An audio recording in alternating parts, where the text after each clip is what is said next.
بسم اللہ الرحمن الرحیم الحمد للہ رب العالمین والصلاة والسلام على سید الانبیاء والمرسلین وعلى آلہ واصحابہ وازواجہ اجمعین اما بعد قال رسول اللہ صلی اللہ علیہ وسلم اکرموا اولادکم او کما قال علیہ الصلاۃ والتسلیم۔ میرے محترم معزز بزرگان دین، اللہ تبارک و تعالیٰ کا بڑا احسان و کرم ہے کہ اللہ تبارک و تعالیٰ نے جمعے کے دن کی برکت سے کچھ منٹ بیٹھ کر دین کی باتیں کہنے اور سننے کی توفیق عطا فرمائے۔ دعا کریں اللہ تبارک و تعالیٰ مجھے بھی اور آپ سب کو بھی عمل کی توفیق عطا فرمائے۔ میرے محترم بزرگوں، اللہ تبارک و تعالیٰ نے قرآن مقدس کی ایک آیت مبارکہ میں ارشاد فرمایا، لقد خلقنا الانسان فی احسن تقویم، کہ ہم نے انسان کو بہترین سانچے میں ڈھالا ہے۔ گویا انسان ایک اشرف المخلوقات ہے۔ جتنی بھی مخلوق اللہ تبارک و تعالی نے اس دنیا میں پیدا فرمائی ہے، ان تمام مخلوق میں سب سے اعلیٰ، سب سے افضل اور سب سے اشرف مخلوق وہ انسان ہے۔ اللہ تبارک و تعالی نے جب انسان کو اشرف المخلوقات بنایا اور اس انسان کی تخلیق کا جو ذریعہ ہے وہ بنایا نکاح کرنا، تو ہمیں اپنی اولاد کے اس کے پیدا ہوتے ہی اس کے احکامات جو ہم پر عائد ہوتے ہیں، ان احکامات کو، ان حقوق کو پورا کرنا چاہیے۔ کیا حقوق ہم پر عائد ہوتے ہیں؟ جب بچہ پیدا ہو تو سب سے پہلا حق باپ پر یا اس کے والدین پر جو آتا ہے، عائد ہوتا ہے، وہ حق یہ ہے کہ بچے کے کان میں اذان اور اقامت پڑھی جائے۔ دائیں کان میں اذان کہے، بائیں کان میں اقامت کہے، اور اذان و اقامت کے وہی الفاظ استعمال کیے جائیں جو نماز کے لیے اذان و اقامت میں کہے جاتے ہیں۔ اسی طرح فجر کی اذان کے علاوہ دوسری جو اذان ہے، وہ اذان کے الفاظ استعمال کیے جائیں۔ فجر کی اذان میں جو الصلاۃ خیر من النوم کے الفاظ، ان الفاظ کو پڑھا جاتا ہے، تو بچے کے کان میں اذان کے وقت ان الفاظ کو نہ پڑھا جائے۔ جو پہلا حق ہے وہ یہ ہے کہ اس کے کان میں اذان اور اقامت پڑھی جائے۔ دوسرا جو حق ہے وہ یہ کہ 7ویں دن اس کا عقیقہ کیا جائے۔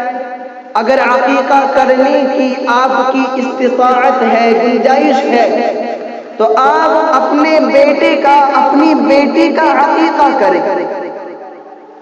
اور اس میں اگر بیٹا ہے اور گنجائش ہے تو بیٹے کے لیے 2 بکرے اور بیٹی کے لیے 1 بکرا آپ قربانی کریں، عقیقہ کریں۔ اور اگر گنجائش 2 بکروں کی نہیں ہے تو آپ 1 بکرے کی بھی قربانی کر سکتے ہیں، 1 بکرے کو بھی ذبح کر سکتے ہیں۔ اسی طرح اگر بکرے نہیں کر سکتے تو بکری کی بھی قربانی کر سکتے ہیں۔ بہر کے خلاصہ یہ ہے کہ جس چیز کی یعنی قربانی کرنا، ذبح کرنا تو شرط ہے، لیکن جس چیز کو آپ بکرا یا بکری جو بھی آپ ان میں سے ذبح کر سکے وہ آپ ذبح کر کے بچے کا عقیقہ کر لیں۔ اگر یہ بھی نہیں کر سکتے، اس کی بھی وسعت نہیں ہے، تو شریعت مطہرہ نے اس بات کی بھی اجازت دی ہے کہ جب عید الاضحیٰ کے موقع پر آپ اپنی قربانی کا حصہ لیں تو اسی بڑے جانور میں 1 حصہ عقیقے کی نیت سے بھی لے لیں، تب بھی عقیقہ ادا ہو جائے گا اور عقیقے کا ثواب آپ کو مل جائے گا۔ تو گویا انسان کی پیدائش کے بعد پہلا حق بچے کے کان میں اذان اقامت پڑھنا، اور دوسرا حق اگر وسعت اور گنجائش ہو تو بچے کی طرف سے عقیقہ کر دینا۔ اب جب بچہ بڑا ہو جائے تو جب وہ بولنے لگے پھر ہم پر حق یہ عائد ہوتا ہے لفظ اللہ بولنا سکھلائے، کلمہ سکھلائے، اللہ کی نبی کے بارے میں اس کو بتلائے، اس سے معلوم کرے کہ ہمارا رب کون ہے، اس کو سکھلائے کہ ہمارا رب اللہ ہے، اس کو یاد کرائے کہ ہم محمد عربی صلی اللہ علیہ وسلم کی امت میں ہیں۔ یہ گویا ہماری ذمہ داری ہے۔ نہیں تو جب بچہ بڑا ہوتا ہے یا تھوڑا تھوڑا بولنے لگتا ہے، ہم تبھی اس کو کسی چھوٹے موٹے اسکول میں LKG وغیرہ پڑھنے کے لیے چھوڑ دیتے ہیں، یا اگر گھر پر بھی رہتا ہے تو ساری مائیں ٹیچریں بنی ہوئی ہوتی ہیں اور بچے کو ABCD یہ تمام چیزیں یاد کراتی ہیں۔ میرے محترم بزرگوں،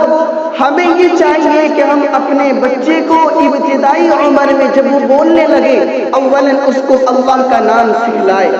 اللہ کے نبی علیہ السلام کا نام سکھلائے، اس کو کلمہ پڑھنا سکھلائے، اس کے کلمہ یاد کرائے۔ جیسے جیسے وہ اپنی عمر میں بڑھتا رہے مزید اس کو دین کی طرف رغبت دیں، قرآن کریم پڑھائیں، اس کو قاعدہ پڑھائیں، پارہ پڑھائیں، قرآن کا حافظ بنائیں اور مزید دینی تعلیم دے۔ دنیاوی تعلیم کا میں انکار نہیں کر رہا، میرا کہنے کا مقصد یہ ہے کہ آپ اپنے بچوں کو اولاً دینی تعلیم دیں، ان کو اللہ اور اس کے رسول محمد عربی صلی اللہ علیہ وسلم کے بارے میں سکھلائیں، دنیاوی تعلیم بھی دیں، دنیاوی زبانیں بھی سکھلائیں، لیکن دنیاوی تعلیم میں اتنا منہمک ہو جانا کہ دین کو، اللہ کی نبی کو، قرآن کریم کو، تمام چیزوں کو پس پشت ڈال دیا جائے تو یہ گویا ایک ایمان والے کی شان کے خلاف ہے۔ ایک مسلمان کے گھر میں پیدا ہونے والا بچہ ہم اس کو خود ہی کافروں کے اور انگریزوں کے تہذیب پر ڈال دیتے ہیں، انہیں وہی شعار اور وہی تہذیب اور سلیقہ سکھاتے ہیں جو انگریزوں کا ہے، جو کافروں کا ہے، وہی لباس اس کو پہناتے ہیں، وہی رہنے سہنے کا طریقہ، بولنے کا طریقہ، تمام چیزیں گویا ہم اپنے بچے کو، اس چھوٹے سے بچے کو جسے ماں کی گود میں بیٹھ کر الف سے اللہ سیکھنا تھا، وہ انگریزوں کی گود میں بیٹھ کر ABCD اور ٹوئنکل ٹوئنکل لٹل اسٹار پر ہی اٹکا ہوا ہے، اور پھر اس کی پوری زندگی اسی نہج پر، اسی طریقے پر چلتی ہے، یہاں تک کہ وہ بڑا ہو کر دین سے بالکل غافل ہو جاتا ہے۔ اس کو یہ بھی معلوم نہیں ہوتا کہ ہم کس کی امت میں ہیں، ہمارا نبی کون ہے، ہم کیوں پیدا کیے گئے، ہمارا رب کون ہے، ہماری زندگی کا مقصد اصلی کیا ہے، ہم دنیا میں کس لیے بھیجے گئے۔ اللہ تبارک و تعالیٰ نے ہمیں دنیا میں بھیجا ہے تو کیوں تمام چیزوں کو بالکل بھلا بیٹھتا ہے۔ اسی طرح جب وہ اور بڑا ہو جائے، جب وہ 60 سال کا ہو جائے، میرے آقا محمد عربی صلی اللہ علیہ وسلم نے فرمایا کہ جب بچہ 60 سال کا ہو جائے تو آپ اس کو نماز کا حکم کرو۔ جب بچہ 60 سال کا ہو جائے تب آپ اپنے بچے کو نماز پڑھنے کا حکم کرو، اس کو ترغیب دلاؤ۔ بچہ اپنے ماں باپ سے ہی یہ تمام چیزیں سیکھتا ہے۔ آپ نے دیکھا ہوگا اگر گھروں میں جب عورتیں نماز پڑھتی ہیں، چھوٹے چھوٹے بچے ہوتے ہیں تو وہ اپنی نماز پڑھتے ہوئے ماں کی کمر پر چڑھ جاتے ہیں، اور اسی طرح مصلی پر جیسے ماں نماز پڑھ رہی ہوتی ہے ماں کے آگے مصلی پر وہ سجدے میں پڑ جاتے ہیں، اسی طرح کوئی ماں کی نماز پڑھنے میں نقل کرنے کی کوشش کرتے ہیں۔ تو یہ تمام چیزیں وہ بچہ اپنے ماں اور اپنے باپ کو دیکھ کر ہی سیکھ رہا ہوتا ہے۔ اور اگر بچہ کوئی چھوٹا ہے کہ پیشاب کر دے گا، سمجھ نہیں رکھتا، تو ایسے بچے کو مسجد نہ لے کر آئے، چونکہ یا اس بچے کے پیشاب کرنے کا خدشہ ہے، اس لیے بہتر یہ ہے کہ آپ اس کو یہ کہیں کہ بیٹا تم گھر پر ہی نماز پڑھ لو، امی کے ساتھ نماز پڑھ لو، تو آپ اس کو مسجد میں نہ بھیجیں اور نہ مسجد میں آپ ایسے چھوٹے بچے کو لے کر کے آئیں۔ پھر جو حق عائد ہوتا ہے وہ یہ کہ جب بچہ 10 سال کا ہو جائے تو بچے کو نماز پڑھنے پر تنبیہ کرو، تاکید کرو، اور اگر وہ نماز نہ پڑھے تو اس کی وقتاً فوقتاً زجر و توبیخ کے طور پر ہلکا پھلکا سا مار بھی دو، کسی ایسی جگہ پر ضرب لگائے کہ بچے کو نقصان بھی نہ ہو اور تنبیہ بھی ہو جائے۔ اسی طرح جب جیسے اور مزید بڑا ہو جائے، بالغ ہو جائے، تو اس کو اچھی تعلیم اور اچھی تربیت پر ڈالیں۔ اچھی تعلیم سے مراد آپ اس کو دنیاوی تعلیم بھی دیں، آپ اس کو دینی تعلیم بھی دیں، لیکن دینی تعلیم اور دینی علوم کو سیکھنا اور بقدر ضرورت علوم کو سیکھنا چونکہ فرض عین ہے، اس لیے دینی علوم کو اور دینی تعلیم کو مقدم رکھیں۔ دنیاوی تعلیم بھی دیں، انگلش زبان بھی سکھلائیں، ہندی زبان بھی سکھلائیں، آپ ڈاکٹر بنائیں، انجینئر بنائیں، بہت اچھی بات ہے، لیکن ساتھ ہی ساتھ آپ اس کو نماز پڑھنا بھی سکھلائیں، قرآن کریم پڑھنا بھی سکھلائیں، تاکہ اس کی دینی اعتبار سے بھی تربیت ہو سکے۔ نماز کا پابند بنائیں کہ بیٹا تو اسکول جا، لیکن جب نماز کا وقت ہو جائے تو نماز پڑھ لینا۔ ایسی عادت ڈال دو کہ بچہ اسکول بھی جائے تب بھی نماز نہ چھوڑے، کالج بھی جائے تب بھی نماز نہ چھوڑے، ڈاکٹر انجینئر بن جائے تب بھی نماز نہ چھوڑے۔ اور یہ تعلیم، یہ تربیت اس کی بچپن میں کی جا سکتی ہے، بڑے ہو کر بچے کی تربیت کرنا بڑا مشکل ہو جاتا ہے، چونکہ باپ کو اس کو ڈانٹتے ہوئے یا اس کو مارتے ہوئے شرم آتی ہے، وہ باپ کے برابر کا ہو گیا۔ تو بچپن میں جو آپ اس کی تربیت کر سکتے ہیں، بڑے ہونے کے بعد وہ تربیت نہیں کر سکتے، اس لیے جب وہ بڑا ہو جائے تو اس کو اچھی تعلیم دو، اچھی تربیت۔ اس کے بعد جو حق ہے وہ یہ کہ جب بچہ مزید بڑا ہو جائے یا بالغ ہو جائے، سمجھدار ہو جائے اور اس کے لیے مناسب رشتہ مل جائے تو اس کی وقت پر شادی کر دے، جلدی سے وقت پر اس کی شادی کر دی جائے۔ یہ والدین کا اولاد پر حق ہے، اور اس میں اولاد کی رضامندی بھی لے لی جائے، یہ بھی مزید بہتر ہے۔ بعض مرتبہ لوگ اس کو معیوب سمجھتے ہیں کہ بیٹے سے پوچھتے ہی نہیں کہ فلاں جگہ آپ کی شادی کر دیں۔ پوچھنا اس میں کوئی قباحت نہیں، بلکہ پوچھنا چاہیے تاکہ اولاد کی رضامندی کا بھی اظہار ہو جائے، معلوم ہو جائے۔ سب سے پہلے میں نے بتلایا کہ سب سے پہلے جب بچہ پیدا ہو تو اس کے کان میں اذان اور اقامت کہی جائے۔ اسی طرح اس کے بعد دوسرے نمبر پر جب 7 دن کا ہو جائے تو اسی اعتبار سے، اپنی وسعت کے اعتبار سے اس کا عقیقہ کر دیا جائے، اس کی ختنہ کر دی جائے۔ اور جب وہ مزید بڑا ہو جائے، تھوڑا بولنے لگے، تو آپ اس کو کلمہ سکھلائیں، اللہ کا نام لینا سکھلائیں، اللہ کے نبی کا نام لینا سکھلائیں، محمد الرسول اللہ کی ہم امت میں ہیں یہ اس کو بتلائیں، ہمارے جو رب ہے، ہمیں جو پیدا کرنے والی ذات ہے وہ اللہ ہے، اللہ کا نام اس کو سکھلائیں، یہ تمام چیزیں اس کو سکھلائیں۔ پھر جب اور مزید بڑا ہو جائے تو 7 سال کا ہو جائے تو اللہ کے نبی نے فرمایا اس کو نماز پڑھنے کا جو ہے حکم دو، نماز پڑھنے کی اس کو ترغیب دو، نماز پڑھنے کے لیے اس کو شوق دلاؤ۔ اور جب بچہ 10 سال کا ہو جائے تو اس کو نماز نہ پڑھنے پر تنبیہ کرو، تاکید کرو نماز پڑھنے کے لیے۔ اگر نماز نہ پڑھے تو ہلکی پھلکی سے اس کو ضرب بھی لگا دو، اس کی پٹائی بھی کرو۔ اور پھر جب اور بڑا ہو جائے پڑھنے کے لیے تو اس کو دینی اور دنیاوی بہتر تعلیم دے، یہ بھی والدین کا اولاد پر حق ہے۔ پھر جیسے اور مزید بڑا ہو جائے تو اب اس کی اچھی جگہ پر شادی کر دو، یہ تمام حقوق ہیں والدین کی اپنی اولاد پر۔ یہ میں نے اس لیے شمار کرائے، اس لیے بتلائے کیونکہ والد یوں کہتا ہے کہ میرا بیٹا میری قدر نہیں کرتا، میرا بیٹا میری عزت نہیں کرتا، میرا بیٹا میری بات نہیں مانتا، بڑا نافرمان ہو گیا ہے۔ وہ نافرمان ہوا نہیں ہے، بلکہ نافرمان ضدی اس بیٹے کو آپ نے بنایا ہے، اس لیے کہ جب اس کی تربیت کا وقت تھا آپ نے اس پر غور نہیں دی، آپ نے اس کو نہیں دیکھا کہ میرا بیٹا کیا کر رہا ہے، کہاں کھیل رہا ہے، کن کھیلوں میں مشغول ہے، آپ نے نہیں دیکھا، کوئی توجہ نہیں دی، اور اب آپ یہ کہہ رہے ہیں کہ میرا بیٹا میری نہیں سنتا یا میرے کہنے سے نماز نہیں پڑھتا۔ یہ آپ ہی کی غلطی ہے، آپ ہی کی تربیت کا نتیجہ ہے جو آپ کا بیٹا آپ کی بات نہیں مانتا۔ تو آپ کی ذمہ داری ہے کہ آپ اپنے بچے کو آزادی بھی دیں، لیکن اتنی آزادی نہ دیں کہ آپ کا بچہ بگڑ جائے۔ اگر وہ چوری کر رہا ہے، آپ کو معلوم ہے کہ یہ چپل چوری کر کے لے کر آیا ہے، آپ اس کو تنبیہ نہ کرو تو آپ اس کو گویا ایک بڑا چور بننے میں اس کی مدد کر رہے ہیں۔ اور اگر آپ اسی وقت اس کی تنبیہ کر دو کہ بیٹا چوری نہیں کرنی، جہاں سے یہ مال لے کر آئے ہو وہیں جا کر اس کو رکھ کر کے آؤ، تو گویا آپ نے ابھی اس کی تربیت کر دی، آئندہ چوری نہیں کرے گا۔ تو گویا کوئی بھی عمل اگر وہ برا کر رہا ہے، خلاف شریعت عمل کر رہا ہے یا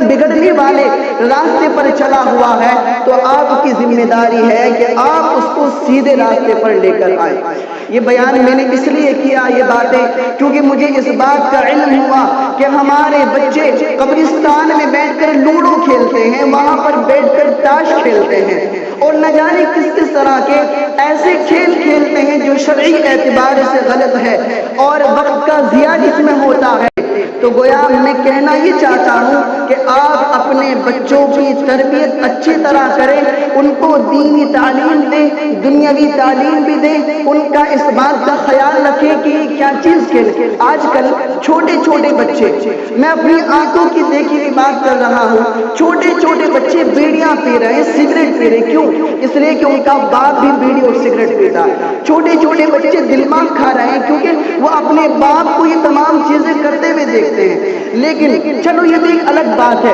اس سے بھی بڑی افسوس کی بات یہ ہوتی ہے کہ باپ اپنی اولاد کی دیکھ بھال نہیں کرتا۔ کم از کم اگر باپ اس طرح کا کوئی غلط کام کر رہا ہے، اول تو وہ خود بھی غلط کاموں سے بچے، لیکن کم از کم اپنی اولاد کو تو منع کرے کہ بیٹا سگریٹ مت پی، بیٹا بیڑی مت پی، یہ جو ہے دلماغ وغیرہ مت کھا، یا اس طرح کے کھیل مت کھیل، کم از کم اپنی اولاد کو تو سمجھائے۔ لیکن ہوتا یہ ہے کہ ہم خود بھی ان عمل میں مشغول ہیں اور ہماری اولاد بھی اسی طرح بگڑتی جا رہی ہے اور ہمیں کوئی پرواہ نہیں۔ انہیں کلمہ بھی آتا یا نہیں ہمیں کوئی پرواہ نہیں، انہیں یہ بھی معلوم ہے یا نہیں کہ ہم کس کی امت میں ہیں ہمیں کوئی فرق نہیں پڑتا۔ تو میرے محترم بزرگوں، اپنی اولاد کی اچھی طرح تربیت کرو، ان کی دیکھ بھال کرو کہ یہ کس کی صحبت اختیار کر رہے ہیں۔ اگر وہ بری صحبت میں ہیں تو ان کی بری صحبت کو ختم کرواؤ، ان کو نیک عمل کی طرف لے کر آؤ۔ اگر آپ کے پاس ہمارے ساتھی جائیں یا دعوت و تبلیغ کے ساتھی اگر بچوں کو نماز کے لیے بلاتے ہیں یا ان کو جماعت میں لے جانے کی بات کرتے ہیں تو بڑی ناراضگی کا اظہار کرتے ہیں، لیکن وہی بچہ اگر کہیں بیٹھ کر ادھر ادھر کے دنیاوی کھیل کھیل رہا ہو تو والدین کو کوئی پرواہ نہیں ہوتی، کوئی فکر نہیں ہوتی۔ تو میرے محترم، اپنے بچوں کی ایسی پرورش کرو کہ دین کا رجحان، دین کا میلان ان کے اندر زیادہ ہو اور دنیاوی میلان کم ہو۔ چونکہ دنیا میں اگر ہم رہتے ہیں، اگرچہ دنیا کی طرف ہمارا میلان ہوتا ہے، لیکن کم از کم ہمارے جو فرائض ہیں، جو احکامات اللہ کی طرف سے ہمارے لیے ہیں، ان فرائض میں کوتاہی نہ ہو، ان فرائض کے اندر ہماری کوتاہی نہ ہو، نمازوں کے اندر ہماری کوتاہی نہ ہو۔ امید ہے آپ سب حضرات ان باتوں کا خیال رکھیں گے۔ اللہ مجھے بھی اور آپ سب کو بھی عمل کی توفیق عطا فرمائے، ہماری اولاد کو اللہ تبارک و تعالی نیک صالح اور دیندار بنائے۔ وآخر دعوانا الحمدللہ رب العالمین۔